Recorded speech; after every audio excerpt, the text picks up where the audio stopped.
Ever experienced a sudden surge of overwhelming fear that comes without warning and without any obvious reason? It's more than just feeling stressed or worried.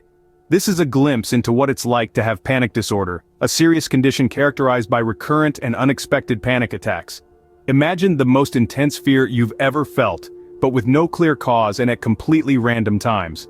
That's what a panic attack feels like. It's not just simple worry or anxiety.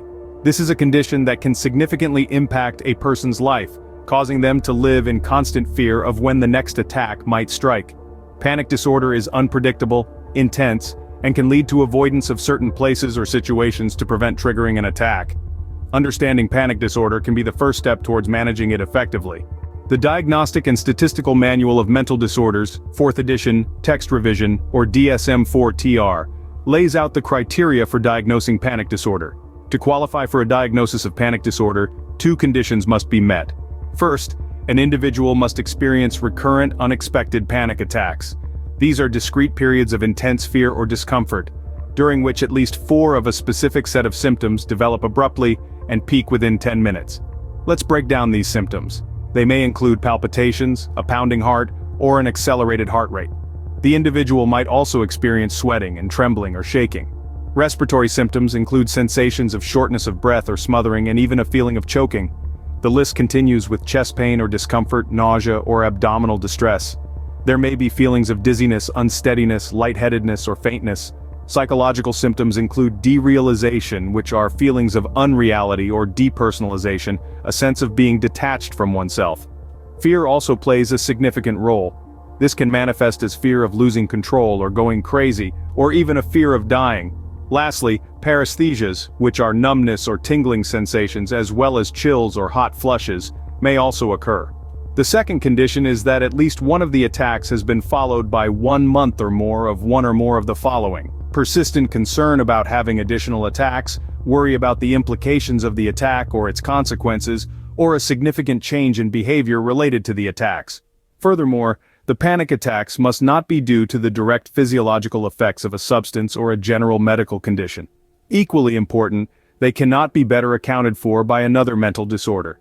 In essence, the DSM-IV-TR diagnostic criteria for panic disorder are designed to identify those who experience sudden, intense bouts of fear or discomfort, accompanied by a specific set of physical and psychological symptoms. These criteria help clinicians identify panic disorder accurately and help in formulating an effective treatment plan. A common question is, what's the difference between a panic attack and panic disorder? Well, let's dive into it. A panic attack is an intense episode of fear or discomfort, often accompanied by physical symptoms such as a pounding heart, sweating, trembling, and sensations of shortness of breath, among others. However, a panic attack is not a disorder in itself, it's a symptom. It can occur in the context of many different disorders, not just panic disorder. On the other hand, panic disorder is a more encompassing term. It includes not only recurrent, unexpected panic attacks, but also persistent concern about having additional attacks and significant changes in behavior related to the attacks. So, while every panic disorder involves panic attacks, not every panic attack signifies panic disorder. Now, let's touch on the epidemiology of panic disorder. It's more prevalent than you might think, ranking as one of the top 5 most common reasons to see a family doctor. The prevalence is estimated to be between 1.5% to 5%. Interestingly, it seems to affect women 2 to 3 times more than men. The onset of panic disorder typically occurs in the late 20s, and there appears to be a familial pattern. Panic disorder is a common condition, and understanding it is crucial for both medical professionals and the general public. We've covered a lot of ground today, from understanding what panic disorder is, to its diagnosis and prevalence. If you found this content valuable, be sure to hit that subscribe button and give this video a thumbs up. By subscribing, you're helping us create more informative content like this. And don't forget, your ideas and questions are important to us, so drop your thoughts in the comment section. Subscribe now to join our community and give a thumbs up if you found this video helpful. We are here to bring you the crucial, latest, and systemic medical and health knowledge with a simple approach. Share your thoughts in the comments below, and let's make a healthier world together. Now that we've understood what panic disorder is, let's explore how it can be managed. There are 2 main types of treatment for panic disorder: psychological and pharmacological. Firstly, cognitive behavioral therapy, or CBT, is a type of psychotherapy that helps people learn to recognize and change thought patterns that lead to troublesome feelings or behaviors. This includes techniques such as interoceptive exposure, which helps you confront and manage your fear of panic symptoms, cognitive restructuring, which changes the negative thought patterns that can trigger panic attacks, and relaxation techniques, which can help reduce feelings of fear and anxiety. On the other hand, we have pharmacological treatments. These include selective serotonin reuptake inhibitors, SSRIs, serotonin and norepinephrine reuptake inhibitors, SNRIs, other types of antidepressants and benzodiazepines, which can help manage symptoms of panic disorder. It's important to note that these medications should be started at low doses and titrated up slowly to minimize side effects. They are also usually prescribed at higher doses and for a longer period of time than for other anxiety disorders. Also, your healthcare provider should explain the symptoms you can expect before you start therapy. Remember, treatment is a journey, not a destination. It's important to work closely with your healthcare provider to find the best approach for you. Everyone's journey is different, so what works for one person might not work for another.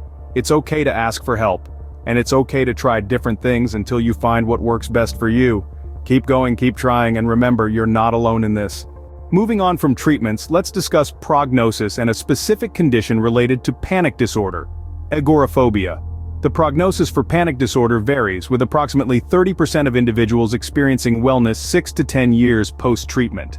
About 40–50% show significant improvement, while 20–30% might see no change or even a worsening of symptoms. It's crucial to remember that the clinical course of panic disorder is often chronic, but it tends to be episodic with flare-ups often triggered by psychosocial stressors. Now let's delve into panic disorder with agoraphobia. This condition is characterized by an intense anxiety about being in places or situations from which escape might be difficult or embarrassing. This anxiety also extends to situations where help may not be readily available should a panic attack occur. Common fears include being out alone, being in crowded places, standing in line, or traveling on a bus. These situations are often avoided, endured with significant anxiety or panic, or require the presence of a companion.